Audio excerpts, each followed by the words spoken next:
పూర్వం రంతిదేవుడనే రాజు ఉండేవాడు. అతను రాజైనా మహాయోగి లాంటివాడు. ఎలాంటి విషయవాంఛలకు లోను కాకుండా హరినామస్మరణతో కాలం గడిపేవాడు. దొరికిన దానితోనే తృప్తి పడేవాడు. ఆ రాజు తన సంపదలను దానం చేసి చేసి బీదవాడైపోయాడు.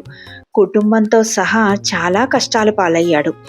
48 రోజులు అన్నం నీళ్లు లేకుండా సకుటుంబంగా తిరగడవలసి వచ్చినా గుండె తిటవ కోల్పోలేదు. ఒకరోజు అతని వద్దకు ఒక సన్యాసి వచ్చి కొంచెం నీరు, కొన్ని ఆహార పదార్థాలను ఇచ్చాడు. ప్రాతः సమయమనే వాటిని తీసుకుని భోజన సమయానికి అన్నీ సిద్ధం చేసుకుని అందరూ కూర్చుని భోంచేస్తూ ఉండగా ఈలోపు రంతదేవుని వద్దకు ఒక ముసలి బ్రాహ్మణుడు వచ్చాడు.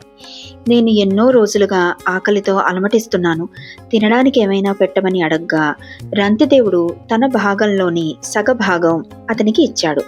ఆ ముసలివాడు కడుపు నిండా అన్నం తిన్నాడు. రంతిదేవుడు ఎంతో సంతోషించాడు. మిగిలిన అర్ధభాగం తిందామని కూర్చునేసరికి ఈలోపు ఇంకొక వ్యక్తి వచ్చాడు. అతను చాలా నీరసంగా ఉన్నాడు. అతను, రాజా, నేను ఎన్నో రోజులుగా తిండి నీరు లేక శుష్కించి ఉన్నాను. నడవడానికి కూడా ఓపిక లేదు. దయచేసి కొంచెం ఆహారం పెట్టమని అడగ్గా రంతిదేవుడు తన భోజనంలో మిగిలిన భాగం కూడా అతనికి ఇచ్చేశాడు. అతను ఆ అన్నాన్ని ఎంతో తృప్తిగా తినడం మొదలుపెట్టాడు. రంతిదేవుడు చాలా సంతోషించాడు. ఇక రంతిదేవుని దగ్గర నీళ్లు ఒకటే మిగిలాయి. అది ఒక్కడికి సరిపోయేలాగే ఉన్నాయి. రంతిదేవుడు నీళ్లు తాగబోతుండగా మరొక వ్యక్తి వచ్చాడు.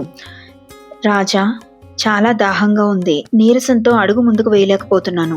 నీ వద్ద ఉన్న నీటితో నా గొంతు తడిపి నా ప్రాణాలు నిలబెట్టు అన్నాడు.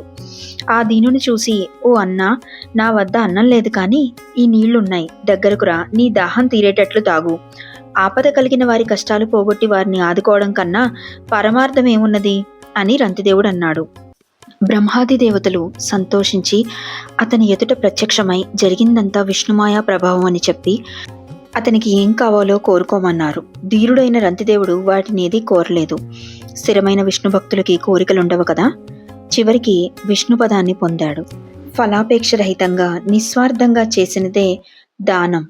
అటువంటి దానం చేసిన రంతిదేవుడు ఎంతో ధన్యుడు.